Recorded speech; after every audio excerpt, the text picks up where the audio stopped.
Morning, everyone. Hopefully, you can see my screen okay as well. Let's just double check that everything's back up and running there. Okay, so I say welcome to this morning's webinar on Autodesk Revit to 3ds Max. My name's Simon Dickinson. I'm a BIM technical manager here at Greytech. Many of you probably already met me or been to one of my webinars in the past. My chosen specialist product is actually Revit, so I do a lot on Revit, but then I have over the years used 3ds Max as well to do some varying visualizations, varying animations as well. There are some really cool workflows in the way that we can actually get our models from Revit into 3ds Max. There are a few pitfalls that everyone falls into, and hopefully this morning I'll be able to show you exactly where people go wrong, and also some of the settings that we can change and tweak with inside Revit in the transfer to make sure that the information that we're getting across is the way that we actually want it to be. So this morning's agenda, it will probably last about an hour, maybe a bit longer. What I'm going to do is I'm going to go through the different ways that we can export our Revit models, how we can actually get that Revit file across into Max, how we can then obviously get any materials that are coming across with the Revit files, how we can reuse them. There's a few mistakes people make there as well, but I'll go through them as well. How the lights and the cameras come across. The one nice thing about Revit, the lights that we put in there can have IES information in there, so they can actually have proper lighting information assigned to it. That information comes across and we can reuse that in there. I'm going to show you how we can update the model geometry. So if we're working in a team and the Revit model's been developed and there's been changes in Revit, how do we then get them design changes across into Max, but without losing the information that we've actually already got in there? Okay. Right, so we'll look at how we update that geometry, how we can add additional lights within Max, how the materials work within Max. They're very similar in many respects, but how we can actually customize the materials. Looking at the environment, so how we work in there, the daylighting systems, etc., clouds, we'll look at how they actually work within Max.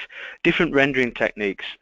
Within the full version of Revit, there's now 3 different render engines within Revit alone. And then, of course, within Max, you've got the same ones, but there's various sort of techniques we can use to alter that. And I'll show you them different ones. How we produce AVIs. So some people want a fly around. Again, there's various rules that the animation guys use that we just need to be aware of as well in the way that we work. And then comparing the Revit output and the 3ds output. Yeah, so the 3ds output is generally better, but does take a little bit of work.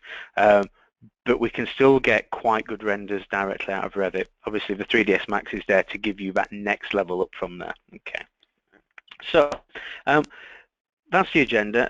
I'm not one for PowerPoints, and I'm very much one for actually showing people exactly how these workflows actually work. Okay, so let's start off in Revit, and I'm just literally going to start off with a very simple model, just so that we can keep the speed going, and I'll start to show you some of the pitfalls that people tend to fall into.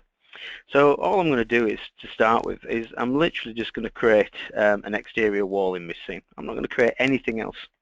12.1 meters long, and I'm going to put a camera in there, and that's my scene. Yeah, so that's really all I'm looking for at the moment. I might just use my steering wheel just to have a little bit of a look around there, just so that I can get the whole about wall in.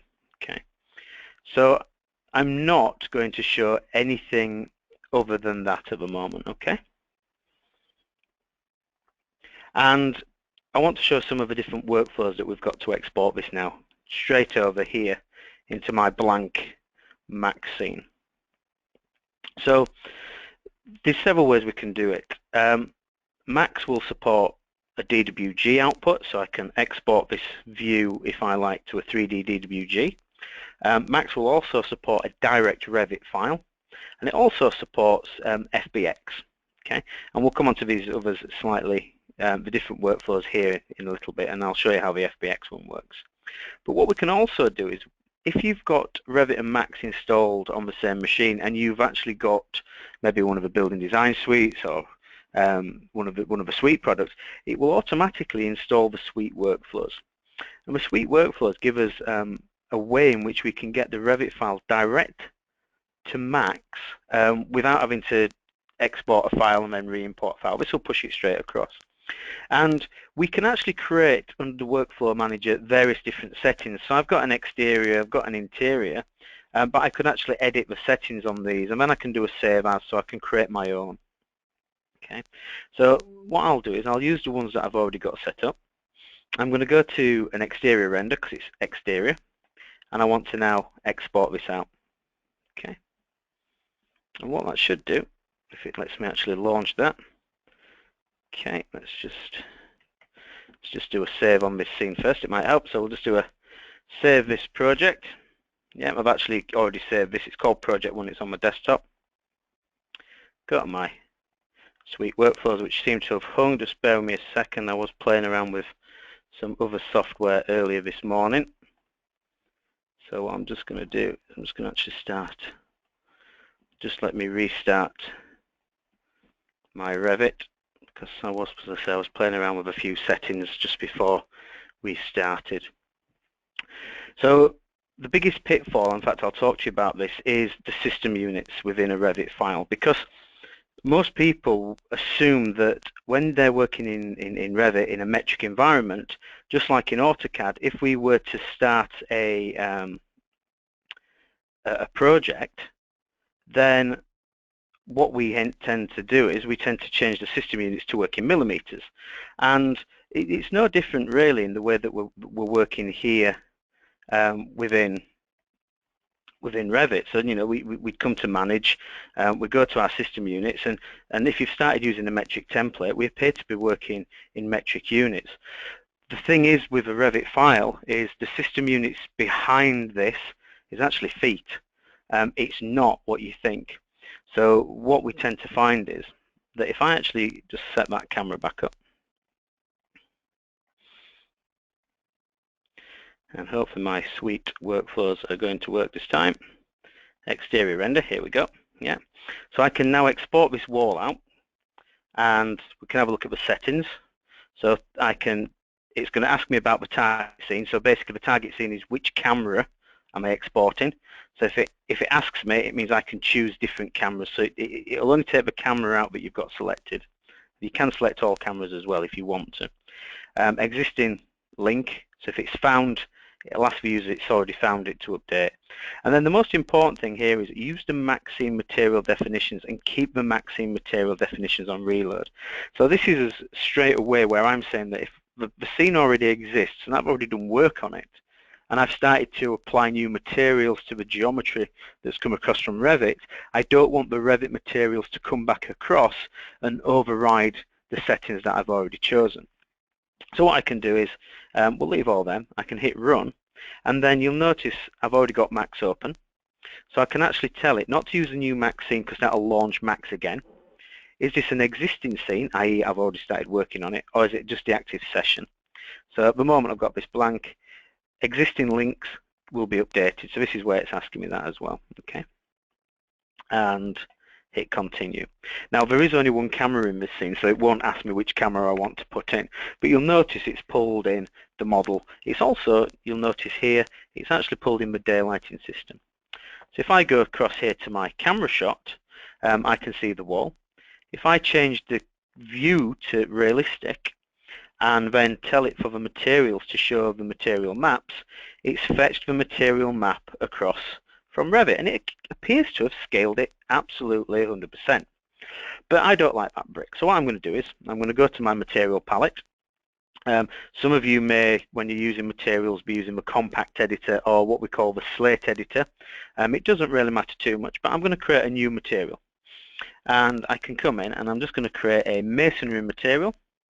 And this is one of the presets that come across with Max when you install it using the Arc and Design materials. And I've actually got this brick pattern in here. Yeah. The one thing I need to do is I want to use real-world scaling on my maps. Now, for those of you that are not familiar with this, real-world scaling just means that if I look at that image that I've got there of the bricks, I know that that's 3 bricks wide, so it's 765 wide. Be 1, 2, 3, 4, 5, 6, 7, 8 high. So then I can work out the height of it as well. So I can then come in and I can start to stipulate exactly what the size of that file is. So I can come in and set that up accordingly. Okay. So I've now got the actual physical size, and this should scale this correctly. So this is what people are doing. They're coming in, we're scaling that. It might be that I've also got here a reflection map, which is actually set up as well. So if I do, you can see it's a similar site image. I'd need to make sure that the scaling is correct on this one as well. If I go then 765 by 600, so it's always important to get the scaling correct here. Okay. I can close that down, and then I could just drag and drop this map directly onto the wall. Okay. Now, but one of the things that I've got to be careful there is, and I forgot to show you this when I was exporting out of here, when I actually use the Suite workflows, within the workflow settings, right down at the bottom here, we've got a combine entities, and I've combined it by Revit family type. Okay, so this is how the materials are actually going to be combined. So I can do it by material, so this is how it's going to link the geometry. So it's going to actually group the geometry together, if you like. I've done it by Revit family. You could do it by Revit category, so it groups all the windows together. It helps with certain things further on, but this is how we're trying to break it down. I tend to find the Revit family one is a better one because it makes it a bit more individual for the way that I work. And if I come back into here, if I actually select a blank material swatch, what I can do is I can get the material from this object. So I can use the pipette and I can select the wall, and you'll notice that this material isn't a single material. It's what we call a multi sub-object material. So this particular wall, if I just go to my perspective, cancel that, if I just go to the perspective view in here and we just turn that around, you notice it's got the plasterboard on the inside, it's got a generic wall that runs through the middle, and then it's got the brick on the outside. And that's basically what we've got. We've got plaster and then down to the default wall. Yeah. So what I need to do is I need to make sure that I apply the brick material I've just created, this one, into this section here. So I can literally drag and drop that into there. Create as an instance, it'll keep that one active as well, but I'll create as a copy. And then if I come into there, I can actually tell it to show the bitmap as I would expect to see it. Okay, and as I've done that, you'll notice it's not showing me it correct. This is now because of the scaling issue between a Revit file that's working in feet and Max, which by default is set up to work in millimeters. So what I'm actually going to do is I'm actually just going to create a new file.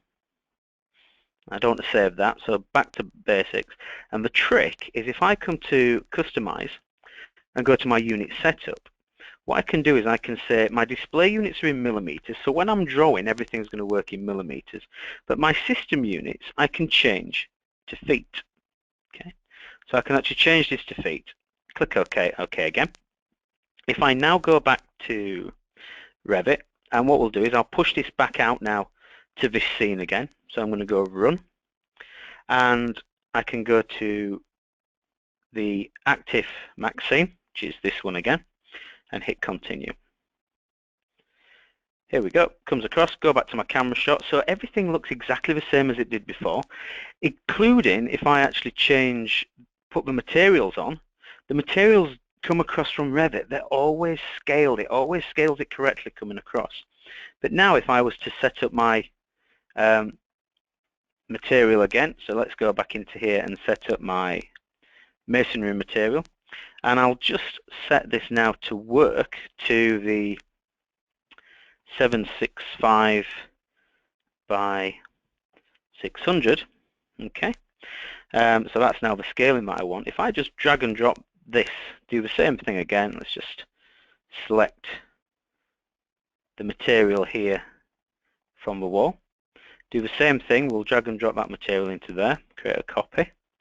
If I now show standard material, lo and behold, the scaling on that is now correct. And that's purely and simply just changing the system units in Max to feet. Okay.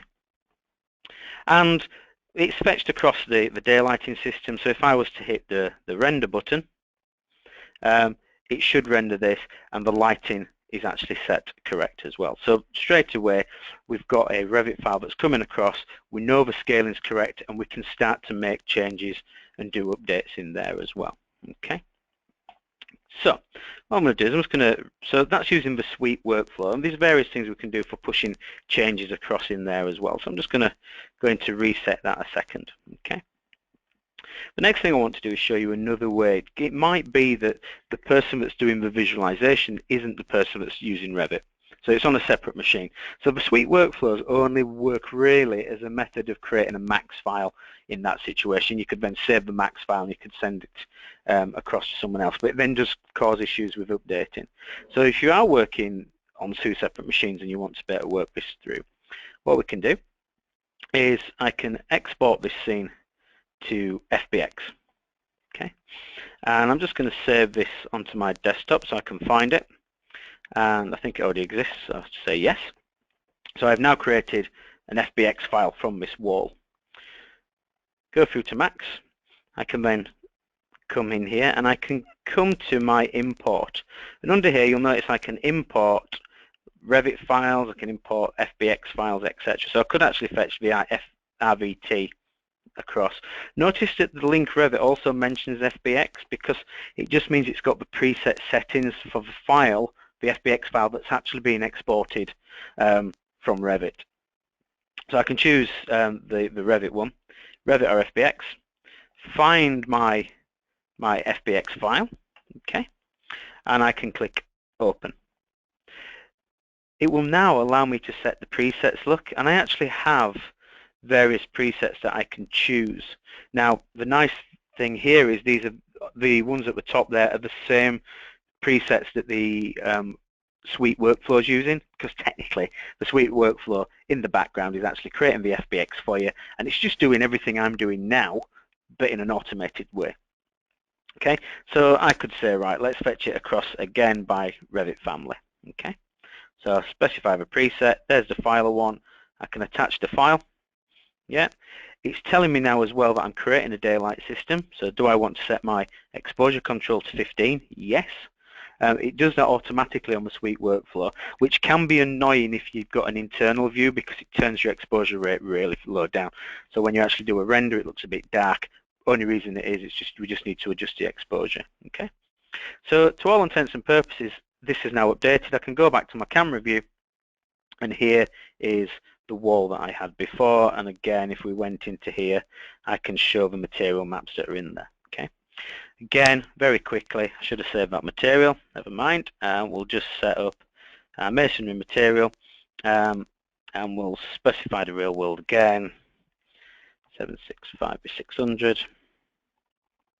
Okay, and in this case I'm just going to drag and drop that material onto there. Okay, so what I've now done is I've started to make changes in here, but of course the workflow that we'd like is to make sure that as we carry on working here that we can then update that geometry later on. So what I'm going to do is let's insert a door. It's a bit of a boring door that, so let's just load in one of our Revit doors.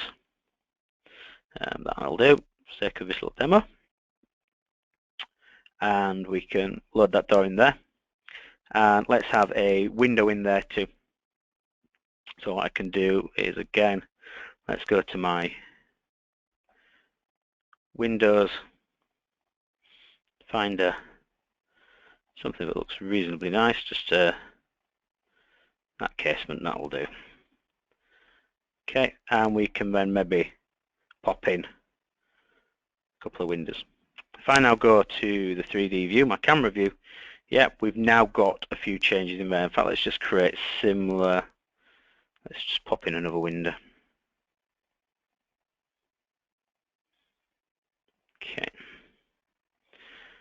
so we've now got our model starting to move forward. all I'm going to do is I'm going to go File, and I'm going to do a save, an export back to FBX, and we'll override the one on my desktop. I could do a save as, it'll let me do that as well. So now if I come back into here, what I want to be able to do is I want to make sure that this updates, but I don't want it to take away the changes that I'm making to this geometry. But the last thing I want is for all the work I've just done to be taken away. I might have spent a few hours setting up materials, and that's the last thing I want. One of the tricks that I do use quite a bit as well, just to make sure that if something did go wrong, I can get it back, because sometimes it does break, is on the Tools tab within here. What we have is we actually have an option for Manage Scene States. So it's a nice little workflow is this. So what I can do is I can save the scene state, including the materials. So what this is allowing me to do is, you'll notice it's not necessarily the geometry, but it's all the materials, the environment settings, any layers, the cameras that I've set up as well, and any light things. So what I can do is I can actually save this out, yeah, and we could call this, you know, current scene, and I can save that. It basically means that if for whatever reason I break it, I can get the materials back. The other advantage of doing that as well is, imagine that you were trying different materials in a scenario, and you might be changing loads of materials just to get an idea or a feel about how that's going to look. The nice thing that we can then do is, once we've messed around with it, we can go back to the scene state, we can restore the scene state, and that will actually take us back to that point in time. So it's like an undo, but it saves us having to do a save as.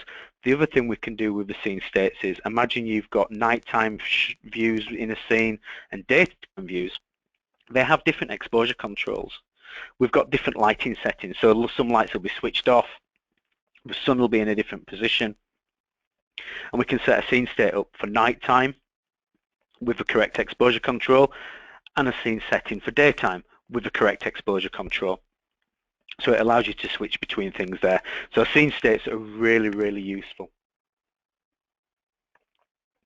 Okay, so I've saved that anyway, just in case it all went wrong. But what I can now do is, if I come now to my references over here, I can then go to the Manage Links, look at the files that I've got loaded, because I could have more than one file as well, which is useful, because it may be that I've FBX'd in here the Revit architecture file, the Revit structure file, and I could almost link the models together using these FBX files as well. And what I can then do is I can go reload. Now the trick here is, make sure that you have this ticked to show the reload options. Okay, so when I go reload, and you've just got to be careful that it gives you these options, because if you don't, it might not be in here. The suite workflow, the FBX presets should support this, but it's always worth double checking.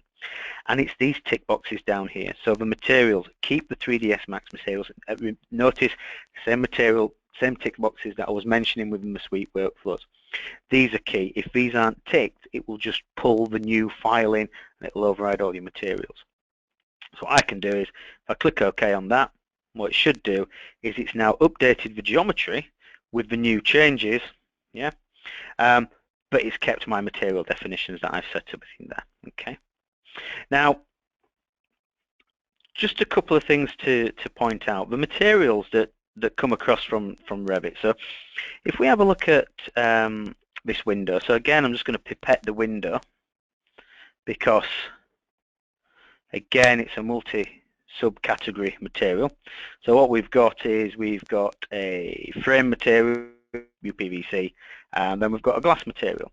But these are using the Autodesk material libraries. So one of the things that Autodesk did is probably about five years ago now, maybe 5 or 6 years ago, when they actually released it. They released a standard material library, and this standard material library links to all the products.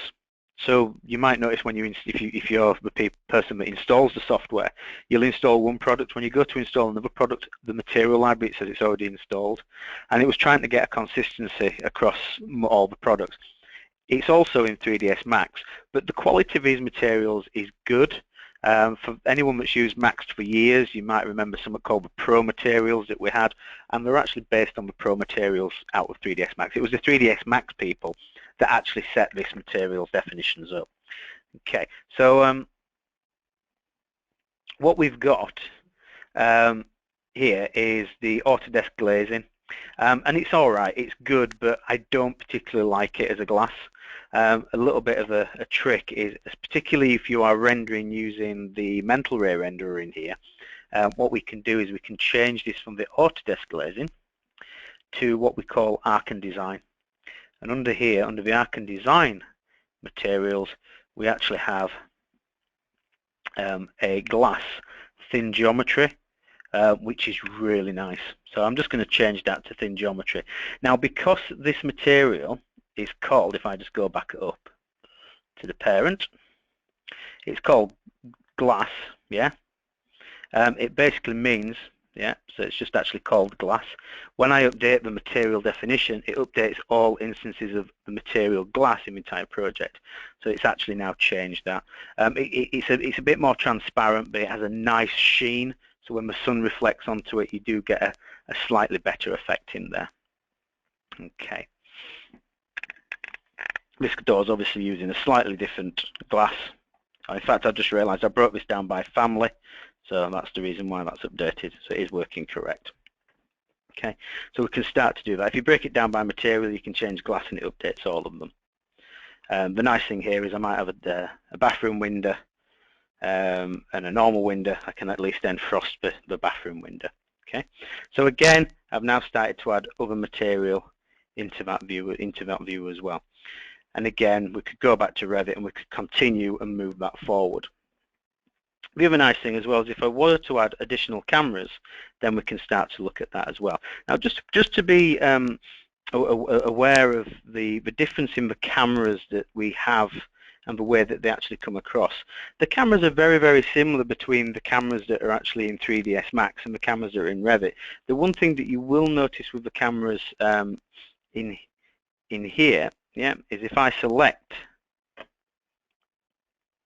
just got to select my cameras, and if we select that, we have these planes in here.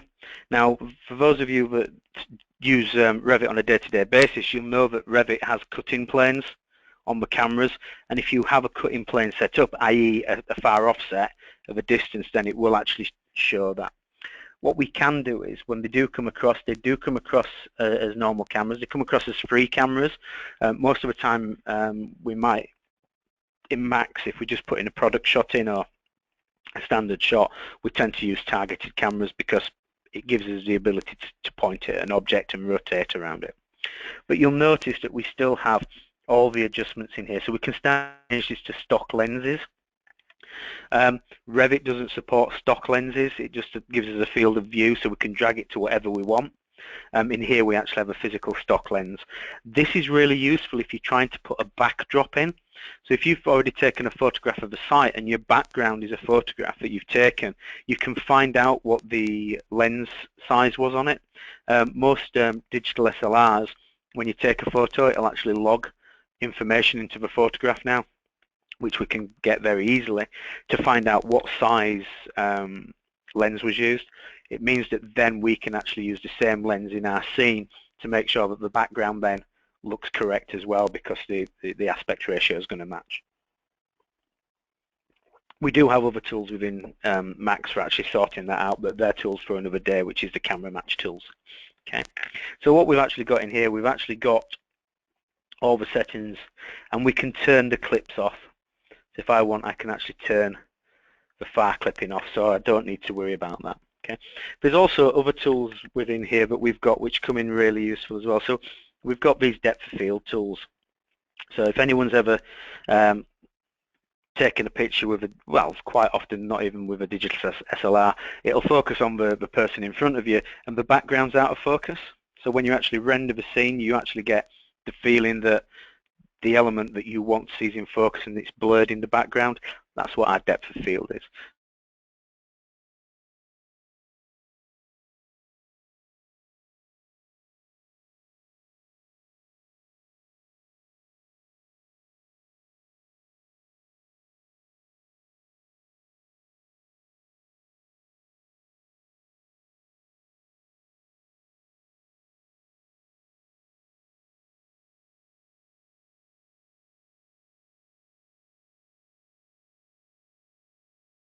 It's not going to be a masterpiece because there's not really that much going on. So hopefully you can see that rendering off, and there's a lot of little boxes spinning around. But one nice thing with the way that Max works as well, if you do a render Revit now, the screen tends to go black for 50% of what you're doing. What it's actually doing during that 50%, it's actually working out the lighting. So it's doing what we call final gather passes. So it's working out where the dark bits are, where the shadows are, it's going to be, etc. And it'll pull that in. Obviously at the moment I've got no ground in here, so I aren't getting any shadows on the ground. But it hasn't got too much to calculate. The one thing that Max does well is it shows you the final gather passes as it's doing it. So straight away, if you've got the exposure control wrong, we can stop it and update it.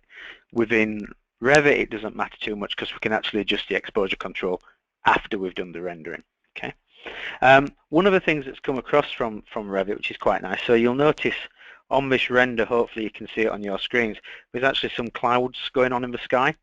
So it's actually fetched not only the daylighting system, which would be accurate to true north. So one of the things that you might notice on this top view here, I just maximize that so you can see it hopefully, is we actually have a compass, yeah, and that would automatically be rotated to the true north rotation based on the Revit settings, which is always quite useful. We've got the sun. All of this is set up within Revit and you can't really see it. You can change the settings, but you can't really see the relative location of where this is.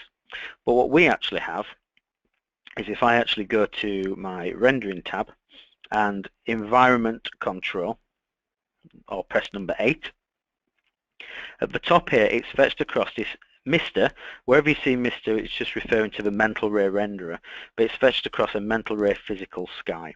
Now, if I click on that, it just allows me to change what it is. It doesn't allow me to change the settings, so I could break it.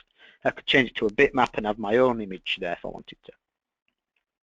But what I might want to do, if I pull my material editor up, is I might want to drag and drop the Mr. Physical Sky over here.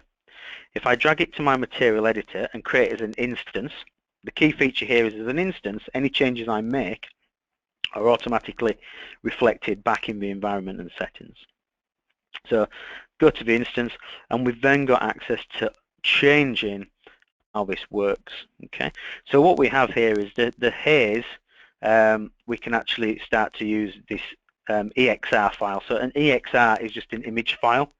Okay, but at the moment it's actually pulled all its settings across from Revit. So I could use custom background. I can inherit from the sky, yeah, or not accordingly. Yeah, so we can either have these settings or we just inherit from the normal sky. Max, usually if you set a default up, will just actually do it this way, okay? What we can do is, if you actually want to see how all this is working as well, so let's just close some space down. If I actually go back to this 3D view, it is possible to configure the viewport background to use our environment, okay? And we can actually then start to see what's going on in here, yeah? So we actually have our environment. As I rotate around, it'll start getting brighter, and there's our sun, okay? So we can physically see the sun in the sky. The sun isn't necessarily where this icon is, yeah? If I just actually select the sun as well, we can even configure this in here. So remember the scene state I mentioned about configuring it for nighttime? Within here we can actually adjust what time of day it is. So if I actually go into here, I can say manual, can go at date and time. If it was on manual before because I hadn't set a date and time up in Revit. Again, if you set the date and time up in Revit for where the sun is, etc., it will fetch them settings across. I can then go to my settings and I can start to change down here the time and date. Notice I've also got a weather data file as well. What this allows us to do is it allows us to pull in environmental historical weather data, if you like. So civil aviation airports, there's a fair other places where we can get this information from, but we can actually decide and work out what the average lighting would be on the 29th of January in any particular location. And we can start to use that data so that we're then getting the exact sort of average lighting conditions for a particular scene that we want.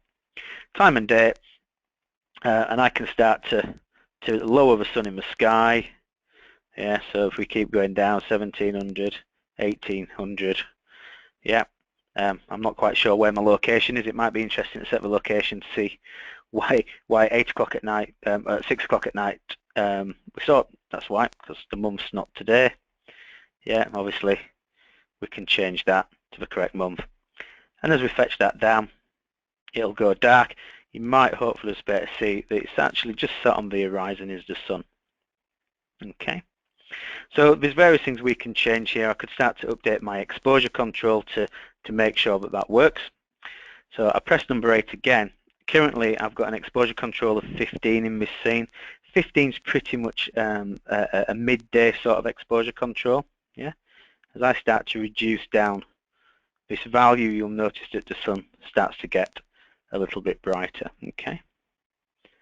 So what we've actually got there is, there's my new scene, yeah, with the sun in the background. Okay. And it's accurate to where true north is. If I want to actually change where true north is, I can rotate my compass accordingly, yeah, which is quite nice. So let's just get the sun sort of here.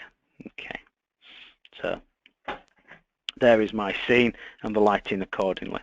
Okay, we can then hit render on that one, but we've now started to adjust the lighting sequence in there. Okay, so being able to adjust the exposure control is quite useful to make sure that that's actually working. In fact, let's just set that exposure control back to 15. Okay, so we can start to understand how our scene is actually working. Okay, right, so that's a good way of being able to change our environment in here. So there's all sorts of other tricks as well that we can start to add in here. What I'm going to do is I'm actually just going to start a new scene. So what I'm going to do is I just want to show you a couple of other nice features which you can then start to add in to your scene, and that's always never good. Let's just get 3ds Max back up. It tends to have a few issues sometimes with the webinar software. There's my graphics card.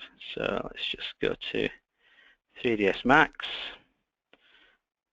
You might have noticed as well that you used to have a product called 3ds Max Design, and now if you're on a building design suite with 3ds Max, they have this year got rid of the 2 versions of Max. So you had 3ds Max Design. What they've done is they've combined it. It just means that they only have to develop one product now. You haven't lost any functionality. In fact, everyone's gained, because the 3ds Max guys now have the daylight analysis toolkit and what's called Civil View. And we, on the other side of the fence, using what was 3ds Max Design, we now have the SDK, so the software developer kit is now available to us. Okay, so what I actually want to do is I'm just going to set my units all back to the way they were before I forget. Okay, so what I can do is I'm actually just going to set up a plane in here. Yeah, let's just set up a work plane. And let's set up a teapot on there, because teapots are always very useful. Okay, and we can start to then look at setting up cameras in this scene. So I'm just going to come down to the bottom corner to go to my quad view. Let's just zoom extents for everything.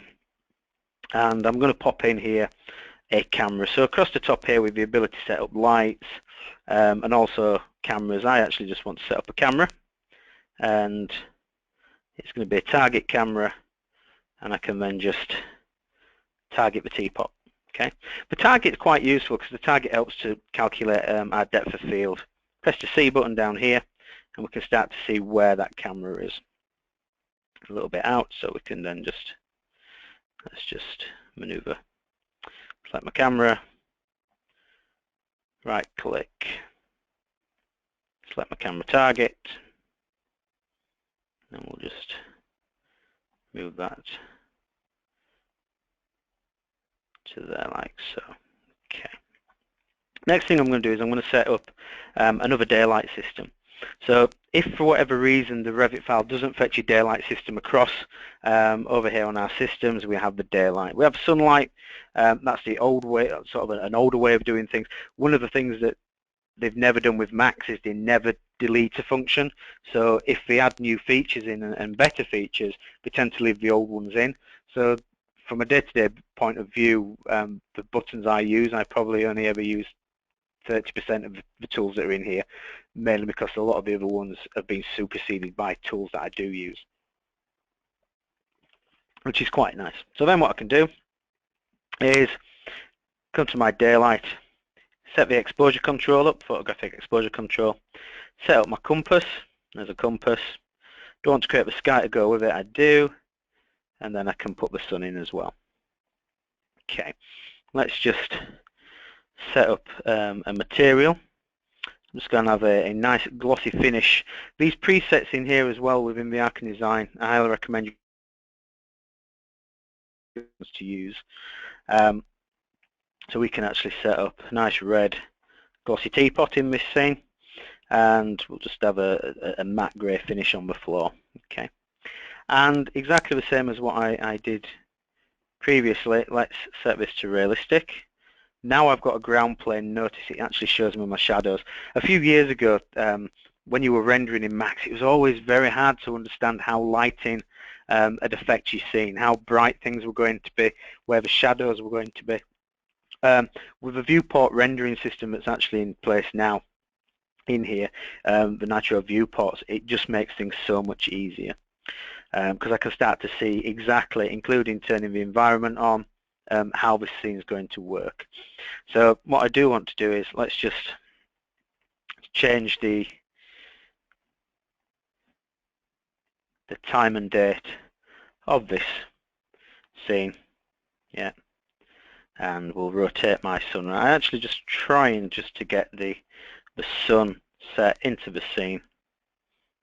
Okay, there we go. In fact, I want it just in that place there. It's exactly where I want it. So that seems sort of alright, but if I hit render, yeah, what we'll end up with is you'll end up where it renders the teapot. The teapot's going to look relatively okay quite quickly, look, and we get the scene. We've got a nice reflection going on. But you'll notice that around the top of the teapot is very sharp, and you wouldn't expect that. You'd expect it to be a bit, to have some what we call glare. If you took a photo of that, you'd get quite a lot of glare just around the top of that teapot. And again, a lot of the things and the reasons why we want to use 3ds Max is to add the additional sort of functionality and to get the special effects that we can actually get out of a product like 3ds Max. So what I can do is I can come to my render settings, and in here I can actually choose under renderer to use some camera effects. Okay, and the camera shader that I want to use is this default glare, and it's already preset up for me. If I don't like the results, just like I did with the environment, I can drag and drop this default output here, instance, click OK, and then I can start to play around with the settings of the motion blur. So yeah, of the glare, how much glare do I want on here? We could also change that. There's actually a motion blur option in there as well, which is really, really powerful. So if I hit render again now that I've actually set these other options up, this is a post render, so it'll render through and you'll probably see that it doesn't actually make any difference. So what we're actually looking at here isn't any different to what it did before, but as soon as it finishes, it now adds that glare. So we're now getting the glare of exactly what we've got there. So straight away, we've got a bit of another effect in there. Okay. So what I actually did was, in fact, just to show you the difference between the two renders. In fact, let's do animation first. It might be better to do animation. So animation and creating AVIs within Max is not as hard as people think it is. It's most of the time, if you want sort of basic animation, it's what we call keyframe animation. So what I could do here is, if I just go back to my quad view, Okay. So what I've got is, here's my camera, and what I might want is, I might want an object to be driving past. Maybe it's a car that I've already imported from Revit, or maybe I've imported and linked in some additional tools and other objects here within within Max. But what I might want is, let's just go to my standard primitives, and I'm going to have a teapot because teapots are dead easy to work with. And it looks good. So there's my teapot, and then what I want to do is to animate that coming past here. So first things first, animating an object. Okay, so down here I've got a timeline, yeah, 0 to 100 frames. Okay, I can adjust the number of frames in my animation. Okay, and we can start to change that. So basically, what frames per second do we want? Okay, so 30 frames a second is going to give you a lovely smooth animation. How many frames per second we're going to render out at. Just be aware, there is a sort of like an unwritten rule in the world of animation, and that is the 10-second rule. I'm about to spoil most people's enjoyment of any film.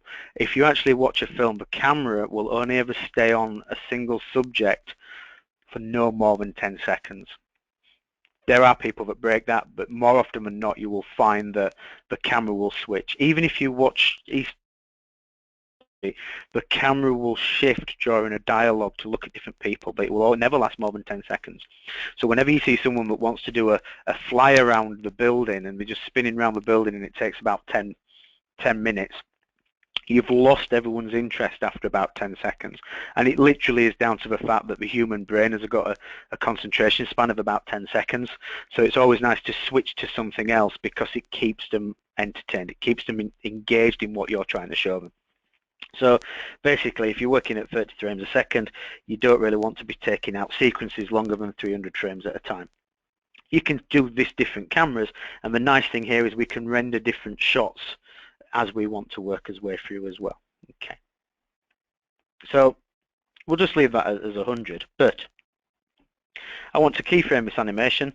I can use my Auto Keyframe tool. I'm going to click Auto. This is my start point of the object, which is fine. I can then move the timeliner to where I want my object to finish, so say keyframe 100, and then I can move the teapot to where I want it to be at frame 100. You might notice, if you can just see on your screens, it's actually added a node in there. If I take off the auto key point and I drag this back now, you'll notice that the teapot actually comes through my scene. Okay, so I can then hit the play button, yeah, and we'll see my teapot comes through the scene. Yeah, and it'll repeat itself. Okay, so we can start to make sure that that's okay. Okay, so we'll just pause that and we can reset it, rewind it from our video controls here. Animating anything is possible. So even the camera that I've currently got in this location, it might be that I actually want the camera to be animated up as well. So let's add the auto key functionality in again. I can select the camera, I can pull this to where I want it to be, and then I can actually pull the camera up as well. Okay, so nice and gentle. And sometimes with cameras it's nice just to have a gentle, slow movement with that. Okay, so we don't really want to see too much, don't want it to be too extreme in the way that that motion works. Yeah, well, let's just undo that a second, because I actually just want the camera to move. Yeah, so it goes up like so. Okay, and again we can now start to hit play, and we've added another step of animation into there as well. If I'd go to that scene, okay, so we can see what's going on. The other thing to be aware of as well is anywhere within the editor, the modify panel, where we see these up and down arrows, we call these spinners. We can animate a spinner as well. So as well as the camera just modifying its position, if you like, within the scene, we can also start to adjust its settings. Yep. So if I went to here, what I could do is, let's just go back to our auto key. Yeah, so that's the first point, and we'll go back to this point here. Maybe I wanted to look at the lens Yeah, so I also wanted to zoom out at the same time. Notice that these have now got a red box around them. That's just telling me that I've got the animation set on there as well. Okay, so now, again, come out of auto, hit the play button, and we're actually zooming out. So the camera's not actually moving position. It's not changing its geometric position, but I'm changing the type of lens. So I'm just making it more wide angle as I come out. So again, these are other ways of sort of adding different animation in. Now, when you come to export your animation, one of the things that we've got, which is really nice, is I can actually come to this plus button here, and I can create a preview, and I can create and preview the animation. So if you just want to see what it looks like, or show it to someone, or email it to someone so they can have a look and see what the animation is starting to look like, then we can start to send this out. Okay, so we can basically pass this out, save it as an AVI, direct, and send it in the animation. I've got 100 frames to save here. Now, if you're working at some higher resolutions, and we haven't really looked at sort of the different settings, and I'll talk to you about the settings in a bit, the higher the resolution, the longer it's going to take to create each frame. Now, I don't trust my computer, and I certainly don't trust Microsoft when it's rendering overnight not to reboot my laptop.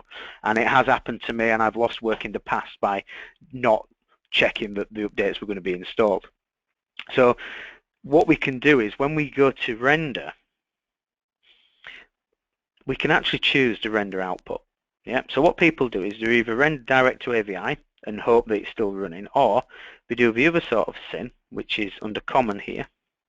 I can go to my file, and I can go to files, yeah, and I can then save this out direct to an AVI file. I highly recommend you do not do this, because if the render crashes with, say it's only got 2 frames left to render, or a frame left to render, or even if it's the last frame, if it crashes and you're going to AVI, you lose everything. So you'll literally lose the whole of the animation, which could have taken you most of a weekend to do. So you really don't want that to happen. So what I always recommend people do is save this to stills. Yeah. So choose something like a TIFF. We do have JPEGs in there.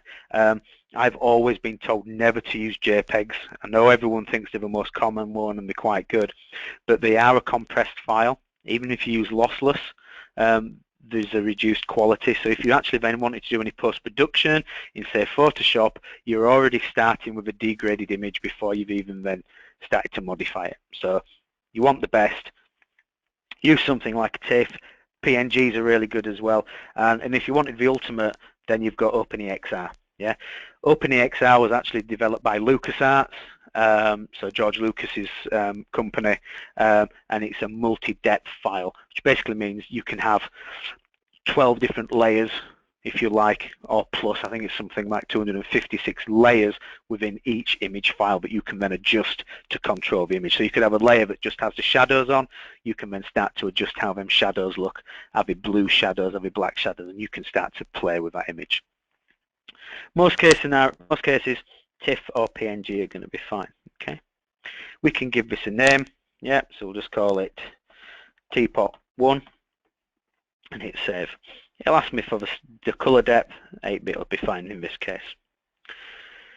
What it will then do is when I actually go to export it, I actually tell it the range. I want to do frame 0 to frame 100, and then what it'll do is it will make sure that every frame is exported out as a separate image file. I can then use other methods to compile this afterwards. Okay, so there's various ways of doing it. You can use Adobe Premiere to pull these together into a sequence. You can use Microsoft Video Maker will do it as well, which is free, or you can use 3ds Max. So once we've actually saved that and exported it, we actually have the ability to come into here, use the RAM player. We can then load or open, yeah, multiple files. So each of these is an individual render. Yeah, so actually just choose the top one. Yeah, click open. It knows how many frames are actually in there. Click OK, and it'll open each of these frames up. Okay, so now what we've got is each one of them is a separate image file. Yeah, so it's a bit like a picture book where you flick the corner and you see the animation. I can then save that to an AVI. Yeah, so then I save to AVI. It just means that you're not going to lose your work. The other advantage as well is if you're checking it and you've saved an AVI and one of the frames is slightly wrong, maybe it's glitched as it's been rendering, all I need to then do is re-render the frame that's not quite right, and I can then compile it again. Rather than have to render all 100 frames, I only need to re-render one. So again, that's just another really nice way of working. Now, when you do choose to render, what we have is there are different ways of rendering. So within Revit itself, we can use now the Mental Ray renderer. We also have the Autodesk Ray Tracer. Yeah, so the Ray Tracer will give a slightly different effect. Now, the Ray Tracer is what when you went to Ray Trace view before, down here at the bottom, it's that view. Yeah, so it's using a slightly different method of rendering. They all have different effects, and I highly recommend you have a play with the two to see what's going on. And then, of course, we've got the rendering cloud. Yeah. So what we can then do is we can start to look at rendering the scene in the cloud. So I'm just going to log in. I was rendering a scene earlier. I don't know if it's finished. Looks like it has. Okay. So I basically sent this view, which is a Revit file, which some of you may have seen in the past. Let's just launch that file. If I go to the first floor and we just view and insert a camera in here, okay, there is the shot. Okay, now the very first PowerPoint slide and the holding screen, which I left up at the beginning of this presentation, actually had this scene in there as well. Okay, so basically I've sent that out to the cloud, and with the materials it's come back. Yeah, the tiles could do with a bit of work on the material, the bump's not 100%. Yeah, and the exposure control's not quite right. Some of the materials, the glass look, it's all right. It's a bit not perfect, a bit too reflective. There's something about it that maybe doesn't look 100% real. The floors come across really well. So the results we can get out of Revit isn't bad. It is survivable, if you like. But if you really want to take that further forward and you want to use the high-end render techniques, then that's where 3ds Max comes in. So this scene here, it's the same camera shot. I've adjusted the angle and the size of the image slightly.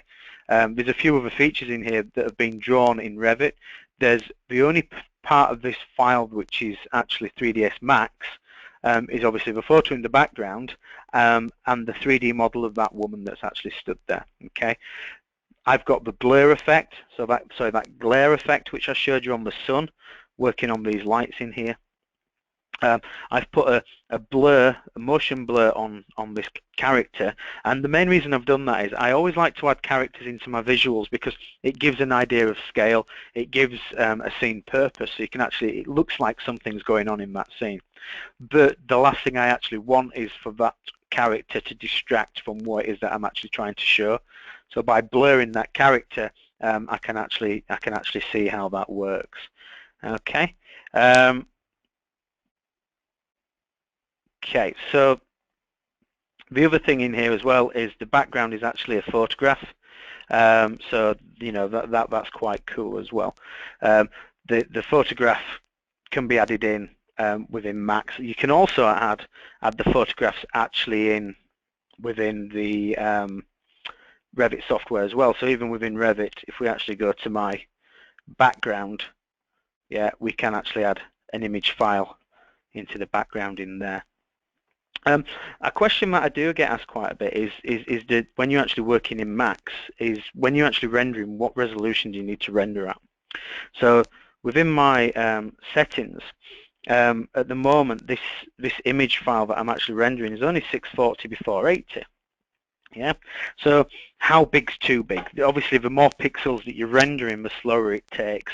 And some people go, well, I want to be able to print out on an A3 piece of glossy paper in my color printer. What settings do I need to use?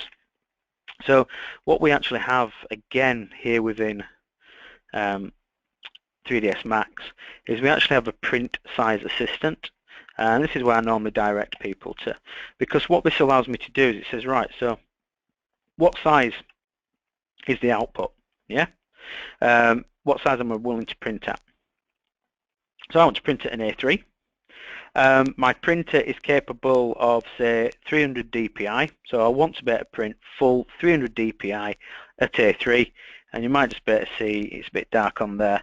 4960, that's already set up. If I just go to render setup, it's actually already predefined them, so I can actually use the functionality in here then to set my print size.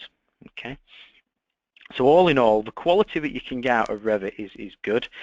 If you want the added benefits of the special effects and the better materials, so we have got the better materials in here.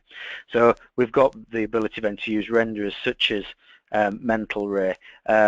We've got built in here the default scanline, which is a basic one. We've also got something called iRay. iRay is quite nice because what iRay does is iRay is a timed render.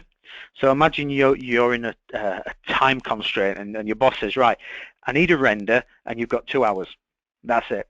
So what I can do is I can use iRay to render my scene, and I can literally say I've got 2 hours, and you can render it for 2 hours, and it will basically try and get the best result. If you actually put this on unlimited, you can just leave it rendering until your boss says, right, I'm off, and then you can hit print. So it's a progressive render. If you were using the V-Ray plugin for 3ds Max, then everything I've shown you this morning works. The way that we transfer the files across, the way that we update them, it all works exactly the same. If any of you are actually interested in learning how to do this in more detail, we are about to launch a 3ds Max course based on Revit. So we're going to have a Revit to 3ds Max course, we're going to have an AutoCAD Civil 3D to 3ds Max course, and we're also going to have an Inventor to 3ds Max course. Look out for the webinars that we're going to be doing shortly on them. But if anyone's got any questions whatsoever, please just ask them at the end of the webinar. I will do my best to answer them all privately afterwards. Thank you very much, guys, for joining me this morning. I really do hope that you've enjoyed what you've seen. For those of you that might just want to see my email address, just in case you do want to contact me about anything, my email address is there on the screen. So thanks ever so much, guys. I hope that's been useful, and I hope it's also for some people that I know have had issues using the suite workflow, have now realized where the problem is with the unit setup in there. So thank you all very much, and I'll see you all on our next webinar. Thanks a lot. See you. Bye.